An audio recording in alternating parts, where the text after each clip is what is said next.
Bismillahirrahmanirrahim. Assalamualaikum warahmatullahi wabarakatuh. Alhamdulillahi kawi sultanu wa wadihi burhanu wa basiti rahmatu wa man wa ihsanu. Salli wa sallim ala sayyidina wa habibina wa syafiina wa karimina wa maulana Muhammadin sallallahu alaihi wasallam turja syafa'atu wa ala alihi wa ashabihi wa man thara ala nahjihi ila yaumin najru. Amma ba'du, qala Allah ta'ala fil Qur'anil azim wa huwa asdaqul qailin. A'udzu billahi minasyaitonir rajim. Bismillahirrahmanirrahim. Wasta'inu bis-sabri was-salah innallaha ma'as sabirin. Wa qala ta'ala a'udzu billahi minasyaitonir rajim. Bismillahirrahmanirrahim. Wa lanabluwannakum hatta na'lamal mujahidina minkum was-sabirin. Al-ayah wallahu rasul alam bi muradi. Puji dan syukur mari kita aturkan kepada Allah yang Maha Ghafur. Alhamdulillah pada kali ini kita masih berkumpul dalam acara menggali ilmu Allah. Semoga dengan silaturahmi ini Allah senantiasa memberikan rahmat juga maghfirah kepada kita. Amin ya Allah ya rabbal alamin. Rahmat beserta salam semoga tercurah limpahkan ke baginda Nabi Agung Muhammad sallallahu alaihi wasallam, kepada keluarga, sahabat dan kita semua. Amin ya Allah ya rabbal alamin.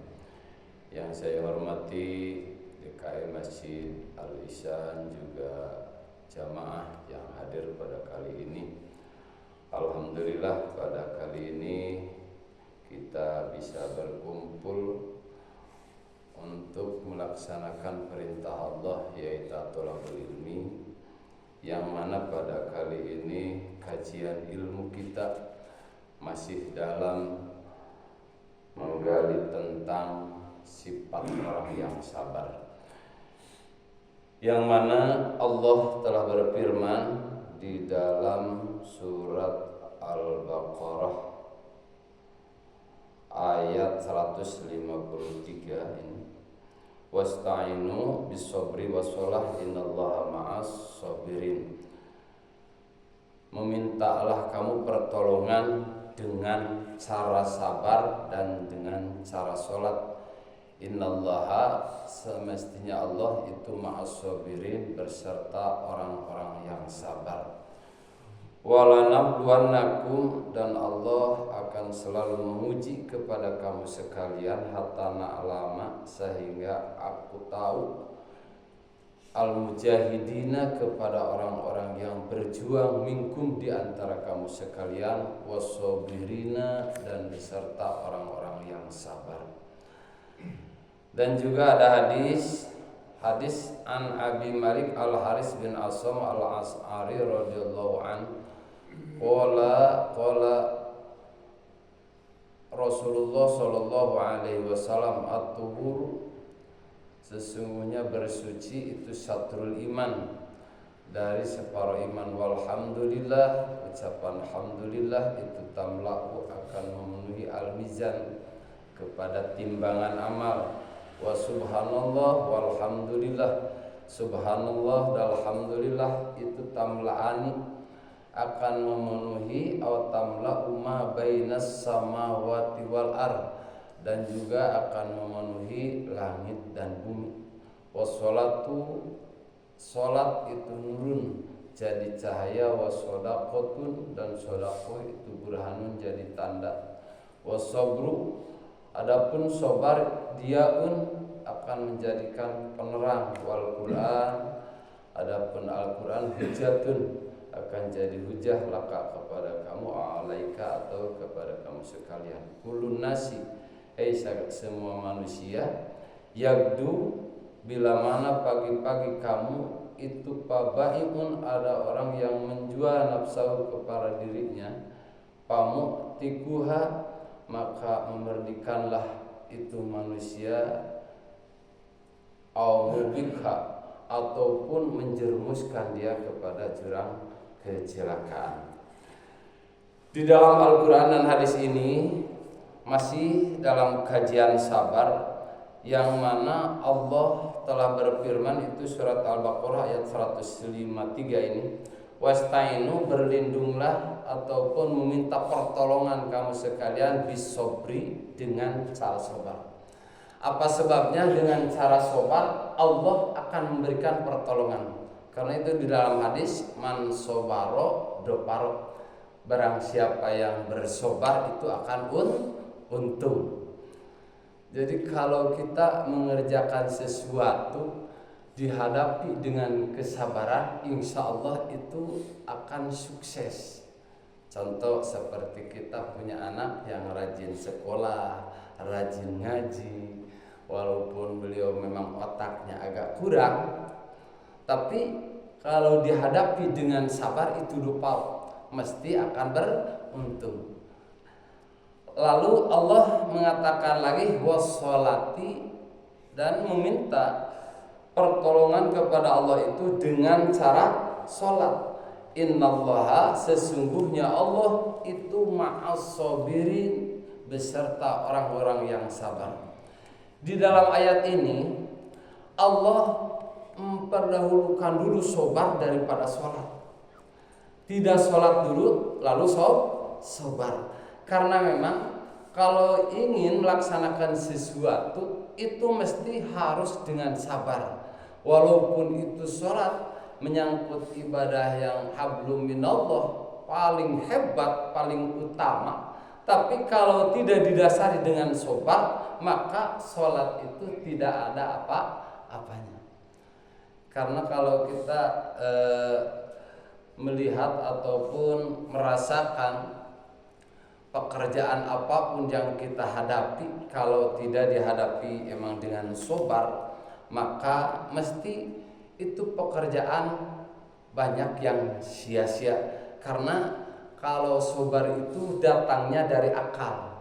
Beda kalau pekerjaan yang selalu terburu-buru itu datangnya dari nafsu ataupun setan. Maka itu banyak di dalam hadis menganjurkan kepada kita di dalam melaksanakan sesuatu itu jangan terlalu terburu-buru. Itu di dalam Al-Quran Allah mengatakan ata amrullahi, datanglah kepada urusan Allah kepada kamu, palatas takjil, jangan terburu-buru. Jadi kita mah biasa kalau kita aktivitas berusaha ataupun apapun itu yang dimau oleh nafsu itu maunya mau segera. Contoh, kalau kita punya anak belum punya jodoh, kan itu biasanya mau terburu-buru. Maka kata Allah, ata, nyantai ajalah, jangan kamu terburu-buru. Nanti juga aku akan memberikan jodoh buat anakmu sesuai dengan kehendak aku, ataupun rezeki yang memang itu dicari oleh semua orang. Itu pun sama, kata Allah, ata amrullahi palatas takjil. Lanjut ayat yang seterusnya, walana bulanakum, dan juga Allah akan menguji kepada kamu sekalian, hatta na'lama, sehingga aku tahu al-mujahidina, siapakah orang yang memang punya niat untuk berjuang minkum, di antara kamu sekalian, wassobirina, dan lanjutan ayat beserta orang-orang yang sabar. Ternyata perjuangan di dalam kehidupan ini luar biasa, sampai-sampai kalau Allah sudah menguji kepada kita, maka ujungnya dua. Yang pertama, Allah akan menilai perjuangan hati kita di dalam melaksanakan sesuatu, ataupun wassobirina, dan mulai dengan kesabaran. Lanjut hadis, an Abi Malik Al-Haris bin Asam Al-As'ari radhiyallahu anhu. Qala Rasulullah sallallahu alaihi wasallam, at-tuhuru, bersuci itu satrul iman, dari separuh iman. Bersuci dari apa? Ini bersuci dari hadas ataupun dari najis. Karena yang harus disucikan itu diantaranya dua yang lahir, satu hadas, dua najis. Salat tidak akan sah, pekerjaan apapun tidak akan sah kalau di dalam diri kita ada hadas dan najis. Walhamdulillah, ucapan alhamdulillah tamlaul mizan, itu akan memenuhi timbangan amal. Kalau alhamdulillah itu harusnya dibaca karena ini pekerjaan lisan. Wa subhanallah walhamdulillah, dan juga bahasa subhanallah walhamdulillah tamla'ani akan memenuhi keduanya. O tamla'u ma bainas samawati wal ardh. Ucapan subhanallah walhamdulillah itu memang dua kalimat yang Allah berikan kepada kita untuk supaya kita selalu mengingat Allah dengan bahasa subhanallah walhamdulillah. Seandainya jikalau pahala orang yang membaca alhamdulillah dan bahasa subhanallah itu diberikan kepada dunia, maka dunia akan penuh dengan pahala orang yang membaca subhanallah walhamdulillah. Ini luar biasa.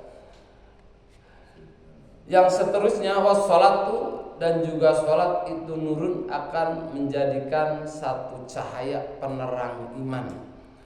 Karena dalam hadis itu sholat merupakan satu tolak ukur kehidupan manusia. Jikalau sholatnya baik, maka akhlak pun akan ikut baik. Tapi jikalau sholat kita akan jelek, maka pekerjaan apapun itu mesti akan mengikuti alur sholatnya. Karena di dalam sholat itu suatu amalan yang memang amalan menyangkut hablum minallah hablum minanas. Contoh kalau dari awal ucapan Allahu Akbar. Allahu Akbar itu Allah yang maha agung. Kalau kita lebih luas dan lebih lebar itu memaknai ucapan Allahu Akbar, ternyata tidak ada yang agung terkecuali Allah. Kebutuhan kita kecil, kemauan kita kecil, pekerjaan kita kecil, yang agung itu hanyalah Allah. Maka mesti kalau orang baik sholatnya itu nurun, akan jadi cahaya kepada kita. Wasodaqoh pun, dan sodakoh itu burhanun, jadi tanda ataupun jadi jalan kepada kita untuk menuju Allah Subhanahu wa ta'ala. Maka di dalam Al-Quran, jikalau manusia sudah meninggal, itu dia membacakan laula ahortani ila ajaring qalib fa sodaqu aku minas sadiqin. Kalaulah Allah memberikan waktu kepada kita untuk supaya sedikit aja lagi hidup di dunia, maka aku akan menjadi orang yang suka melaksanakan sedekah. Wasobru, dan juga sobar itu dia pun akan jadi penerang kepada kita. Wal Qur'anu, dan Al-Quran itu hujatun laka, akan menolong kepada kita, au alaika, atau kepada kita. Kullu nasi, setiap manusia, yagdu, bila mana pagi-pagi, paba'iun nafsah, itu seolah-olah menjual dirinya kepada Allah. Pamu'tikuha, apakah dia bisa memerdekakan dari jurang kecelakaan, au mubikha, ataupun dia akan menjerumuskan kepada jurang kecelakaan. Jadi seolah-olah setiap kita melangkah dari awal pagi itu di hadapan kita dua, satu celaka, dua bahagia, satu surga, satu neraka. Apakah langkah kita ini menuju kepada surga Allah, ataupun langkah kita ini menuju nerakanya Allah Subhanahu wa ta'ala? Mungkin uraian yang saya sampaikan di sini ini urusan sobar, mungkin hampir beberapa ini masih banyaknya. Kalau dibaca tentang ayat-ayat Al-Quran itu masih banyak yang menyangkut tentang masalah sobar.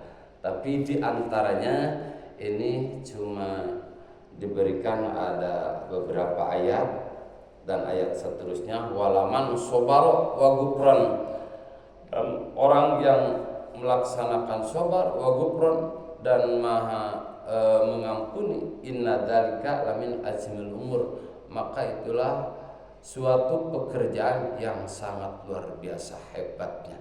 Jadi orang yang hebat ini kata Allah, satu orang yang sabar, yang kedua orang yang pemaaf. Nah, itu di dalam surat Az-Zumar ayat 10, surat Asy-Syura ayat 43, walaman sabara wa ghafara inna dzalika lamin azmil umur.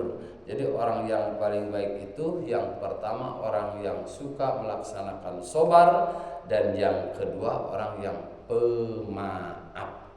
Kalau memaafkan itu biasa, tapi yang paling sulit itu adalah pemaafnya.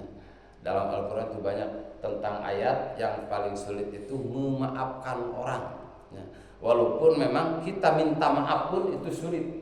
Kalau kita punya kesalahan kepada orang, untuk meminta maaf itu sulit, tapi ada yang lebih sulit itu jadi pemaaf. Jadi pemaaf tanpa orang meminta maaf, tapi kita sudah memaafkan. Mungkin sekian aja dulu, barangkali ada yang mau bertanya.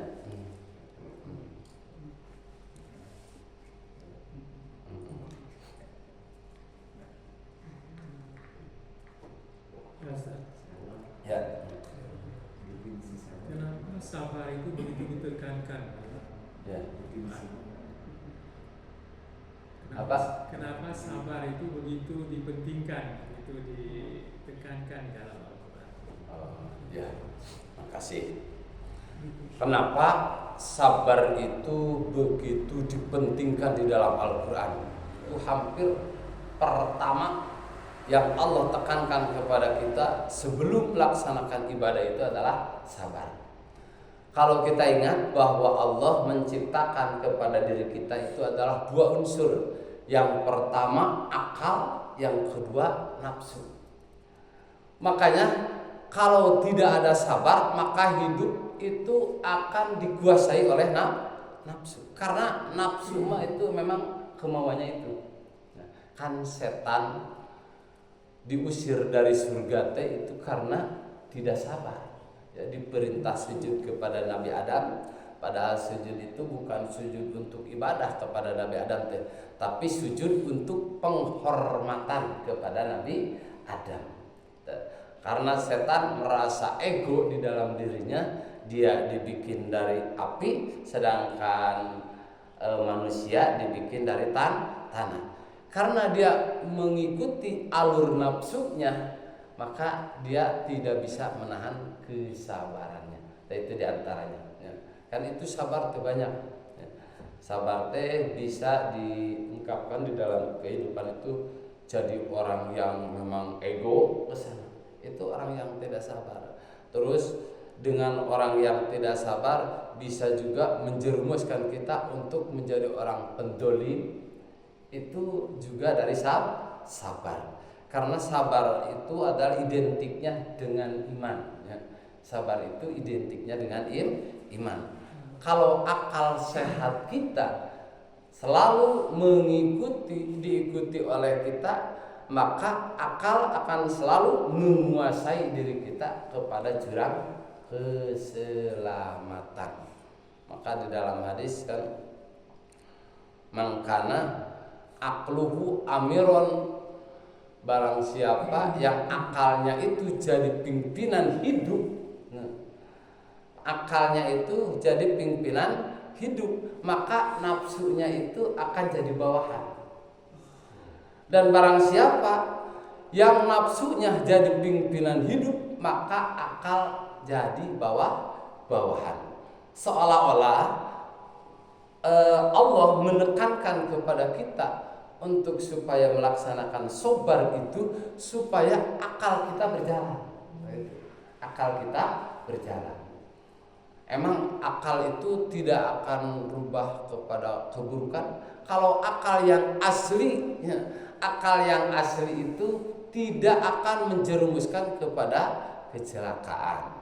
Karena akal khusus diciptakan Allah untuk menuntun atau memimpin manusia supaya manusia jadi orang-orang yang selamat dunia dan akhirat. Itu mungkin gitu. Jadi kesimpulannya sabar itu untuk menundukkan nafsu. Untuk menundukkan nafsu ya, untuk menundukkan nafsu. Menuju Ya. ini rada rumit mungkin ya. Ya. Ini sabar di dalam proses pemerintahan sekarang ini Pak Ustaz. Ya, ya.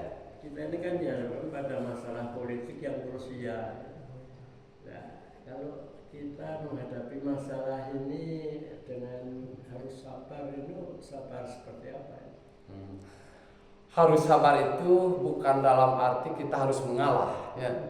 Sabar di dalam agama itu bukan dalam arti sabar itu harus mengalah. Contoh, kalau kita punya masalah, terus masalah yang saya hadapi itu memang di dalam jalan yang lurus. Sabar itu bagaimana supaya jalan yang lurus itu menjadi kebenaran. Itu kan mempunyai satu proses kesabaran. Jadi walaupun banyak orang yang memang mencaci maki, dan biasanya kalau kepada orang yang lurus itu banyak tantangannya. Ya, berarti di dalam sabar ini ya tadi saya katakan, jadi banyak prosesnya untuk melaksanakan kesabaran. Jadi sabar itu bukan dalam arti kita harus mengalah, tapi sabar itu menegakkan hukum kebenaran. Apapun yang kita hadapi, maka kita harus mengikuti alur. Itu contoh ya, kalau di pemerintah memang mesti itu banyak masalah. Mungkin itu harus dihadapi dengan sabar, walaupun banyak orang yang mencaci maki kita karena kita memang di dalam alurnya yang baik, tapi kita tidak boleh mundur sedikit pun di dalam agama. Kalau memang pekerjaan itu lurus, kayak gitu. Ya, mungkin begitu, Pak. Ya, ayo, Pak. Kalau saya tangkap dari cerita tadi, Ya. sabar yang mirip dengan ulet ya. Ya. Ulet gigi Ya. dalam norma yang dipesankan oleh Allah, kebenaran. Iya. Sebab kalau ulet, kalau orang nggak sabar kan mengalah Iya. dalam kesalahan. Iya, iya. Dan memang kunci sukses salah satu diantaranya ulet. Iya, iya. Apakah begitu? Gigih gitu. Iya, iya. Kegigihan itu biasanya menyebabkan orang berhasil. Itu kalau orang yang misalnya anak sekolah, Iya, iya. dia cerdas tapi kurang gigih. Iya. Biasanya kalah sama anak yang bodoh Iya, iya. tapi gigih. Iya. Itu malah ini akan mengantarkan dia lebih pintar daripada yang tadi. Iya. Apa begitu?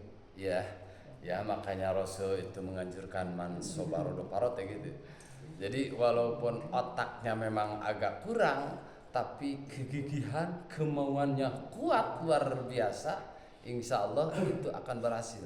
Kan tadi Allah mengatakan ata amrullahi falatas ta'jilu. Datanglah kepada urusan Allah itu falatas ta'jilu, maka kamu jangan terburu-buru dulu. Itu dalam arti harus gigih, uletnya. Inti dalam agama itu gigih dan ulet itu sabar. Ya, mungkin segitu pengertian di dalam ya, Pak. Ustaz, Ya. emosi perlu? Emosi ya. Kalau emosi itu memang perlu dalam arti emosional untuk menegakkan hukum, bukan emosi yang datang dari nafsu. Kan emosi itu adalah satu kemauan yang datang dari hati sanubari untuk menunjang kepada proses yang kita mau. Itu harus ada emosi. Cuma emosi itu harus didasari dengan kebenaran. Ya, berbeda kalau emosi yang datang dari nafsu. Contohlah supaya gampang dipaham, kalau kita naik motor terus ada orang jembret gitu kan, mungkin itu ada emosi. Tak, kalau gitu emosi enggak, itu boleh emosi, cuma emosinya jangan yang datang dari nafsu. Itu perlu ada kesabaran. Maaf, kalau kesabaran itu bukan dalam arti kita mengalah tidak berbicara, tapi kita harus ngomong, gimana kamu teh, kan gitu. Cuma jangan dengan nafsu, karena kalau memang dengan nafsu nantinya akan berantem, begitunya. Kalau bahasanya dengan lemah lembut, makanya Rasul itu kan di dalam Al-Quran luar biasa. Janganlah mengeluarkan kata-kata yang kasar, dengan harus kata-kata yang lemah lembut. Cuma itu memang agak sulit juga, karena kalau ada kesalahan dari orang mesti emosi itu semakin datang. Sehebat apapun manusia itu punya, karena manusia diciptakan dari dua unsur, ada akal, ada nafsu, beda dan setan. Makanya Allah memerintahkan kepada kita untuk melaksanakan kebenaran itu supaya bersaing, bisa menerapkan akal kita dan nafsu kita. Itu nafsu pun harus diikuti, cuma nafsu yang mana yang harus kita ikuti. Itu Imam Ghazali mengatakan bahwa nafsu itu ada 7. Yang pertama nafsu amarah, 2 nafsu lawamah, 3 nafsu mulhimah, 4 nafsu mutmainah, 5 nafsu rodiyah, 6 nafsu mardiyah, yang ke-7 nafsu kamilah. Nafsu kamilah itu nafsu yang dimiliki baginda Rasulullah Shallallahu Alaihi Wasallam. Kalau Rasul mah apapun yang dihadapi oleh beliau, walaupun itu memang agak sakit kepada hati, dia tidak akan keluar nafsu emosinya. Beda dengan kita. Kalau kita mah ya memang jangankan dengan orang jauh, dengan orang dekat pun mungkin itu sering gitu mengungkapkan tentang nafsu yang datang dari emosional kita, gitu ya. Mungkin gitu ya, memang tadi emosi maksudnya emosi karena ada apa namanya ketidakenakan gitu ya, ketidakenakan ya. Ya memang boleh, cuma dengan sabar ya. Mungkin nafsu yang positif itu disebut semangat kali ya. Iya iya. Ya. Tanpa semangat biasanya kurang. Ya kan suka zaman dulu kan kayak orang perang gitu kan. Iya. Jadi kan apakah kita yang nafsu yang memimpin untuk atau semangat gitu. Nah, iya betul. Tapi kan sebenarnya unsur nafsu positif yang disebut semangat gitu. Iya iya. Nah, sebagaimana dalam Al-Quran tadi saya bacakan yang di dalam surat Muhammad itu ayat 31, walana bluanakum hatta na'lamul mujahidin, kan gitu. Kalau saya menguji kepada kamu sekalian ini supaya aku tahu siapa orang yang semangat, wassobri dan sobar. Ya betul itu. Mujahid itu semangat. Semangat kan kalau manusia melaksanakan sesuatu itu 3 waktu. Pertama waktu yang ke belakang, yang kedua waktu yang sedang, yang ketiga waktu yang akan datang. Kalau waktu yang ke belakang itu harus dengan muhasabah, memperhitungkan mana pekerjaan kita yang harus kita lanjutkan. Yang kedua, di dalam waktu yang sedang kita laksanakan itu harus dengan mujahadah. Arti mujahadah ini dengan semangat, gitu. Ya, itu emang ya dengan harus ada semangat. Karena walaupun ilmu kita tinggi, ya, jabatan kita tinggi, ataupun apapun yang dimiliki oleh kita memang sukses, tidak ada semangat mah mungkin itu hampir menjerumuskan kepada jurang kelemahan. Itu semangat. Ya, yang ketiga waktu yang akan datang. Waktu yang akan datang itu harus menadoros, memikirkan apa pekerjaan kita ini akan selamat atau tidak. Seperti kita jalan di motor kan, mata itu mesti harus fokus ke depan gitu. Itu jadi mudadoroh itu harus fokus ke depan, itu diantaranya. Jadi nafsu ini nafsu semangat. Ya, nafsu semangat. Jadi Bagaimana nafsu kalau saya nafsu makan gitu. Oh iya. Nafsu makan atau nafsu kawin gitu. Oh iya. Betul, nafsu makan. Iya, emang itu nafsu sama. Ya. Ada nafsu makan, nafsu kawin, kan ada makan juga. Walaupun makan tapi kurang semangat kan, kurang enak. Betul. Makannya mah hampir banyak itu yang dimakan teh, cuma kurang semangat. Jadi kurang ada gizinya di dalam makan juga, apalagi kalau kita ibadah kepada Allah. Kan nafsu yang tadi saya contohkan itu cuma 2 yang celaka teh. Yang pertama nafsu lawamah, yang kedua nafsu amarah. Nafsu lawamah itu nafsu yang membawa ke jurang kecelakaan yang datang dari emosional kita. Terus nafsu amarah, nafsu yang selalu memerintahkan kita kepada keburukan. Ya, setiap kita melangkah kemanapun, terus di sana ada bisikan-bisikan hati untuk melaksanakan keburukan, itu namanya nafsu amarah. Nah, adapun nafsu selain 2 itu nafsu baik semua. Yang pertama nafsu mulhimah. Mulhimah itu nafsu ingin melaksanakan kebaikan. Jadi baru punya niat. Kalau nafsu mutmainah itu nafsu yang memang tenang. Walaupun Allah memberikan kepada kita itu kehidupan yang memang kurang layak, tapi dirinya punya nafsu mutmainah, tidak akan mundur sedikit pun untuk melaksanakan ibadah kepada Allah. Itu nafsu mutmainah. Terus nafsu radiyah, yang dilaksanakan itu selalu mendapatkan keridhaan Allah. Melangkah apapun, walaupun kalau kita lihat itu pekerjaannya pekerjaan dunia, tapi selalu mendapatkan keridhaan Allah. Yang paling tinggi itu adalah nafsu kamilah, seperti nafsunya baginda Rasulullah Sallallahu Alaihi Wasallam. Kalau nafsu hasanah ada Ustaz? Ya, nafsu yang 5 itu namanya nafsu hasanah mungkin gitu ya.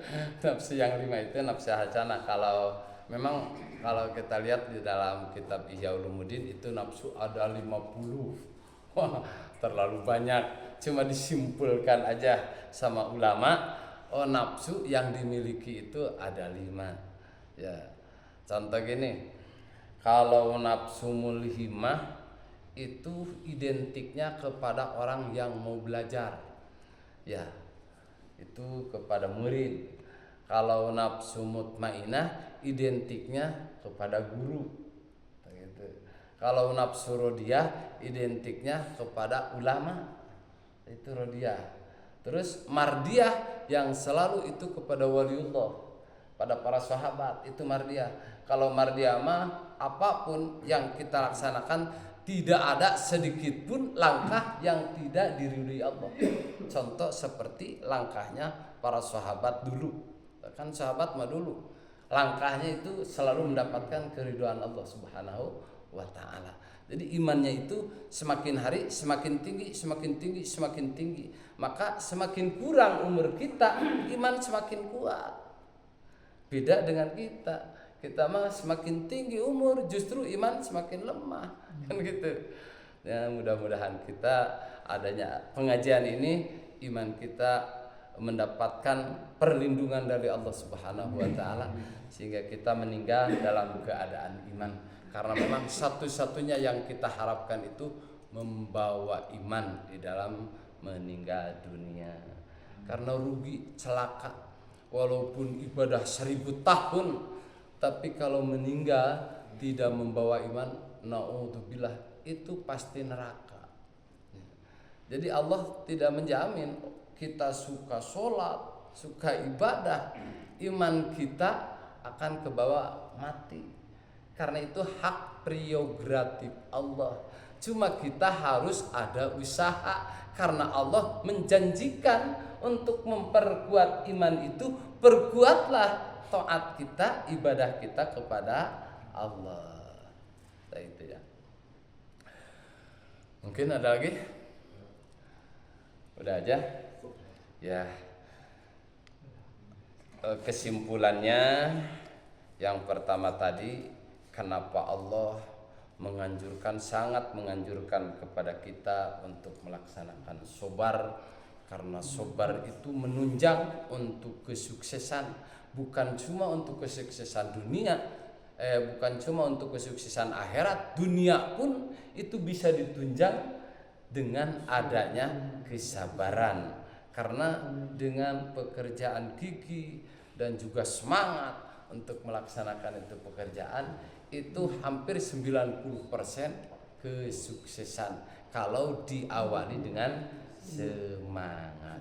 Semoga kita mendapatkan perlindungan Allah, selamanya diberi kesabaran dan ketakwaan kepada Allah Subhanahu wa taala, dan kita selalu dilindungi Allah dari jurang kecelakaan dunia dan akhirat. Mohon maaf atas segala kekurangan. Billahi taufiq wal hidayah wal afu minkum. Wassalamualaikum warahmatullahi wabarakatuh.